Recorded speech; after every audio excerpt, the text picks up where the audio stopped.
Welcome to Dr. Roger and Friends, the bright side of longevity, hosted by three Ps in a podcast, Doc Roger, Teresa, and Danielle.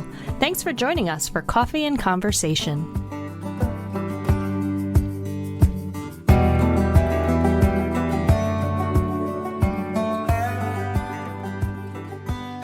Well, welcome everybody. Good to see you, ladies. You look well. It's nice that spring is here and summer's around the corner. For some of us more than others. In Fresno, California, it's not too bad. Or Florida, for that matter. I guess it's all me who's really celebrating the flowers and everything. But just got off a road trip where we went around the country pretty much, and it's really nice seeing it come alive with people as well as foliage and fauna. Well, today, we've been talking about this. We've been wanting to do this for a while, haven't we? We want to talk today about nutrition in context. And if you're looking for a diet that's going to save you, if you're looking for, what you should eat for lunch and dinner and how much of it and weigh it and everything, you're not going to get that today. What you're going to get, I think, are some very, very core ideas and principles and important facts that have to do with what we put in our mouths and in our bodies. And I think it's, it doesn't mean, we shouldn't pay attention to diet. In fact, you know what the Greek word diet, it's a Greek word. And you know what it means? Way of living. A way of living. Way of living. Boy, did that ever get perverted over time, huh? It sure did. But I think that's very telling that was the meaning of the word. Well, each of us, Danielle and Teresa, we all, we're colleagues and we all talk about similar things, but we all have a little bit of a different orientation. So I think, why don't we count on that today? Okay. Why don't we go with our strengths, so to speak, in this whole area of nutrition? What do you think? Sounds good. Well, since I'm going to talk about the species and how long we've been on Earth, I probably should begin. So, first of all, nutrition, as I've already alluded to, isn't about the diet or a weight. I mean, it is, but that's all we think about it now. But nutrition is more about fuel. Nutrition is about what we need to live and be healthy and to perform. And I don't mean in some tremendously crazy way, like running 100 miles or something, although that is all related. But it's just about being able to get through a day, do the things we want to do at the very best we could, and not have our fuel, like our cars. They wouldn't perform if we put the wrong fuel in or we didn't put enough fuel in. And it's really about that. So if we're going to put it in context, let's put it in context for the species. All right. Do you think it's pretty important what humans have eaten for 99% of the time that we've walked around the earth? I do. Yep. Because let's face it, we survived because we were eating those things. And let's face it, our bodies have adapted to those things so that what we ate is probably what we most need to be healthy and to be able to do our very best and perform at our very best. And so what did we eat? Well, we ate what was available. And we had to work for our food. I mean, in fact, if someone has calculated how many calories we burned in order to gain a calorie that we could put into our bodies. And it was huge because we were hunter-gatherers. So we were gathering a lot. So we ate what was mostly available, which is fruits, nuts, vegetables, wild grains, fish when we could get small amounts of meat. We didn't, have the ability to bring down big game for a whole long time or until we domesticated animals. So we ate meat and we loved meat, but we didn't have access to it. So our bodies and our physiologies and everything have pretty much developed over time, performing on what I described. Sounds like the Mediterranean diet, doesn't it? Fruits, nuts, vegetables, wild grains. Yes, Danielle. So you mentioned small amounts of meat. It's just about the balance, right? Because how often could they really down a bison? Were they that good of hunters back then? No, they weren't. And until we didn't. It wasn't available, and you couldn't preserve it. They didn't even have salt to preserve it, really. And so it was a long time in our history, relatively recently. I mean, in our history, and that's what we don't understand. The problem is this, though: we ate what was available, and these foods didn't have lots of calories, but they had lots of vitamins and minerals and those sort of things. But whenever we got a calorie rich food that was fatty, like meat or something that was fatty, we were drawn to it because that's what got us through the really famine times in the winters. And so we today have an appetite for sweet things and fatty things because that's what we needed. And we never expected that if we walked 100 paces, we were going to be able to get that food. We thought we'd have to walk miles or wait weeks or months, and it was rare. But now it's everywhere. So this is the dilemma we have today, that we have an appetite to, we're drawn to certain things, and some of us more than others, and they're readily available. So that's just kind of putting things in context relative to what we ate and what's available. So, it's been fruits, nuts, vegetables, basically a Mediterranean diet for most of the time we've been on Earth. And we found recently with research and science and everything, guess what? And in the blue zones, guess what? That's what they eat. They live long, they live healthy. The research tells us this is the kind of foods that keep us healthy and performing at our best. Should not be a surprise. It's one of those duh moments, but only when you look at life, our whole species, not, for most of us, the way life has been the last couple hundred years is must be the way it always was. Well, no, not at all. So anyway, that's just a few little things to kick it off. I mean, it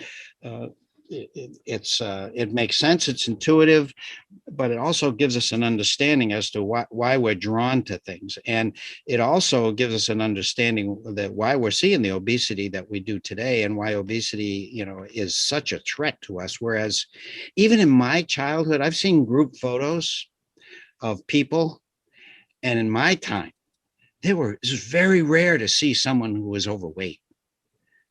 Really, it's amazing what has happened in just, I've been around a long time, but it's a short time relative to humans, and it's quite remarkable. And it's about That's true. That's true for Danielle and I too. Danielle and I are about the same age, and my pictures from camp, that's still true. I don't know about for you, Danielle. Yeah, absolutely. And Roger, I had a light bulb moment when you said we crave it because our DNA needed it and it wasn't available. Like, to me, why do we crave these things? I didn't realize that it's hardwired. We're just not moving enough to account for what we're eating.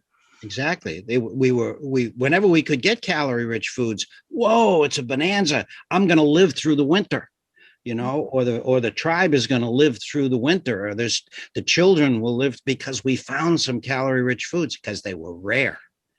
You had to go out and walk for miles and miles and get these fruits, nuts, vegetables, wild grains. And, they weren't as calorie rich as the fatty foods and some of the foods that we're drawn to today. So whenever we found an animal that was sort of left over from a predator who had eaten what they needed and wanted, and we beat other predators there, what a bonanza that was for us to be able to get that. And so that explains a lot. It doesn't necessarily help a lot, but it explains a lot. Yeah. So I wonder what happened to your point, Teresa, about how looking at the yearbook, we were thinner, and yet there's such an epidemic of obesity now. What happened in such a short period of time? It hasn't been that long. Yeah, I think to Roger's point is the availability, right? It's everywhere. And the bonanza that Roger referenced, right? When we come across the sugary, fatty, right? Our brains no doubt secrete those feel-good chemicals, and it's like, that's the bonanza. And yet now sugary, fatty, all of those foods that produce the feel-good chemicals are everywhere. And I think that's the shift. And then food has been upsized. Everything is, there's so much more that they serve you. The plates are bigger. The plates are platters. let's face it. And so everything has been gotten so much bigger in terms of servings, and it's just at your fingertips. I don't know about you, Danielle, but when I was a kid, if we went out to dinner, it was special. Yeah. For sure. And that's just not special anymore. It's normal. Absolutely special. I mean, God, I would say if we went out once a month, that was huge. Yeah. Everything else was home cooked. And when you can cook it yourself, you know how much salt you're putting in, you know how much you can buy the freshest ingredients. You're not buying the cheapest ingredients. Yeah, exactly. There wasn't much of a cook, so we didn't overeat. You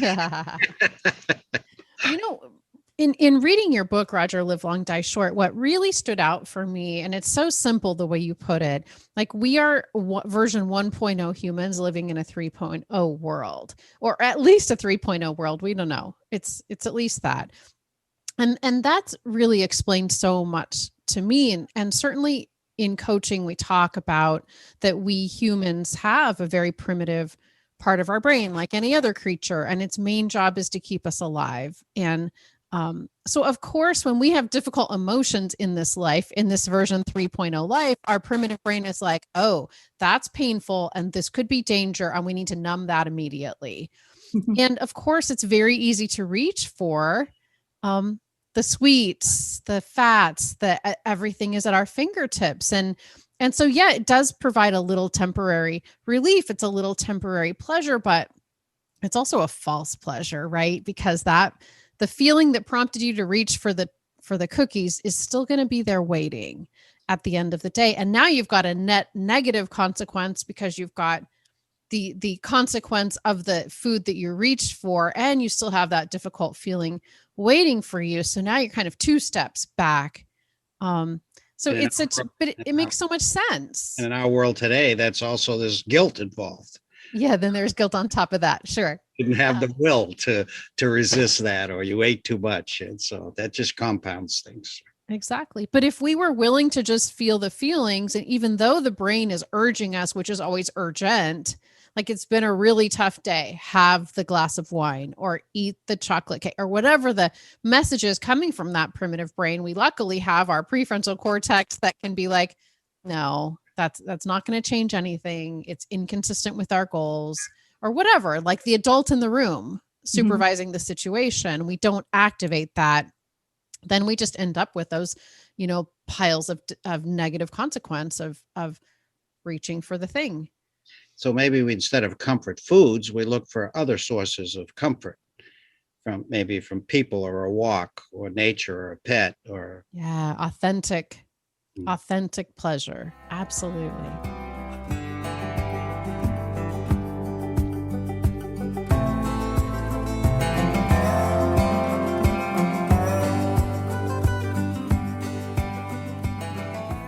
Dr. Gobble, who you both know, had done a series of videos on nutrition for Masterpiece a long time ago.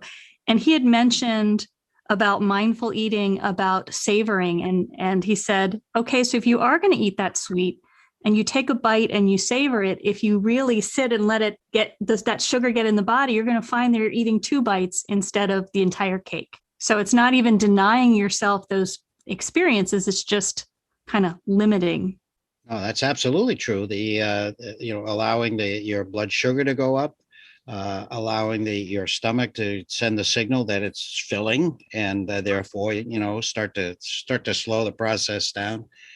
But unfortunately, we're a fast-moving society, and we've become pretty much a fast-eating society. And I actually find it interesting, as I age. The last year, my digestive system kind of changed a little. And so it really had me looking at what am I eating? Was it okay 10 years ago, but maybe not okay today? And so I took a hard look at what I was eating, how much, and got into a little more I was always into mindful eating and intuitive eating. So I'd like to talk a little bit about that because it ties into both what you're saying. Roger, to your point of if you're mindful and you're savoring and you really can enjoy the food, you can enjoy the company, and what's going to happen is you're going to slow down the eating. You're going to notice, hey, I'm beginning to get full. And in the blue zones or in the Mediterranean diet, they often advise eat till you're 80% full. Well, most people blow right past that because they're going so fast. So if they're mindful, it's such a great, I love food and I love dining. And it's such a different experience when you slow everything down to fully appreciate it. And there's so many health benefits that go along with it, just and how your digestive system reacts, how your mental well-being.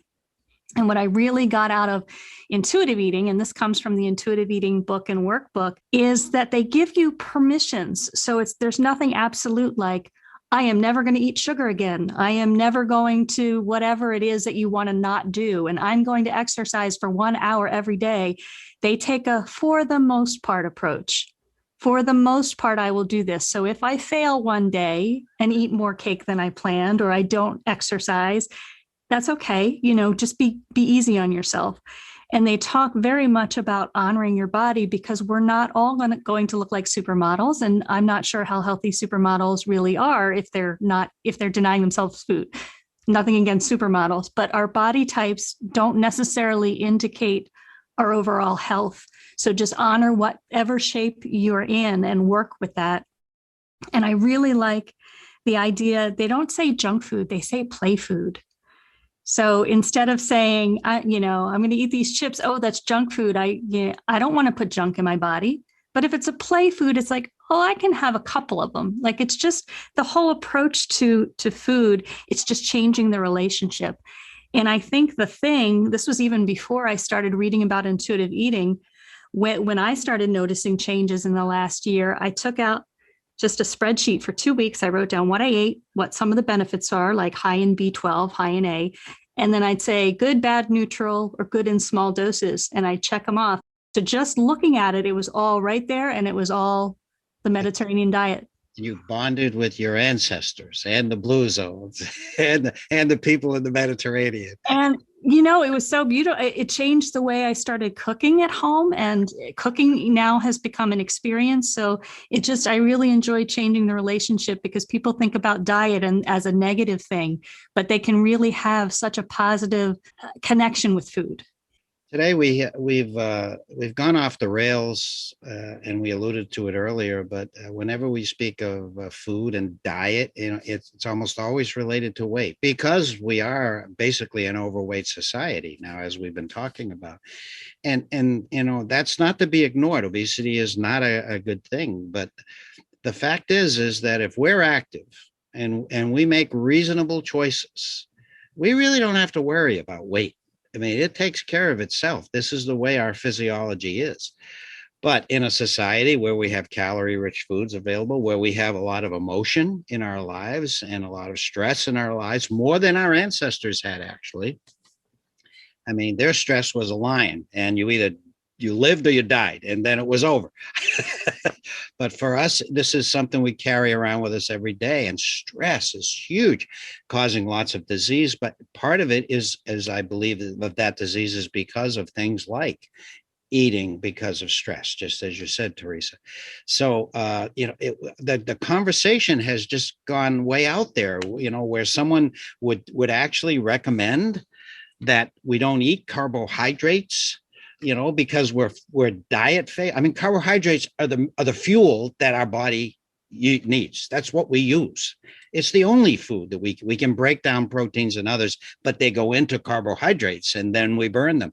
So, I mean, to have something so bizarre, I mean, yes, you would lose weight. Well, you also lose weight if you don't eat at all, if you starve to death. So that's the point. And that's what I was hoping we would do today. And I think what you two have added, and based upon, our history, I think we've been able to give them some really core ideas about this and not get all distracted by, diets and weight loss. Again, that's important, but not as important as nutrition. So keep it in context, think, there are emotions there. There's the stress and the rushing and the not taking time to be mindful. And then there's our whole history as an organism and as a species that can't be ignored. We ignore it at our peril and our health to do that. So I think we've been pretty fundamental today. So it was pretty upstream. Upstream is the word, that's basically going upstream to prevent bad things from happening. Good comment. Well, so let's remember it's about nutrition and what our body needs and what we need to be healthy and to be at our best. And that there's a whole lot of factors involved. And don't forget these three that we talked about today. Thanks so much for those who are listening out there for this topic, nutrition in context. We'll see you next time.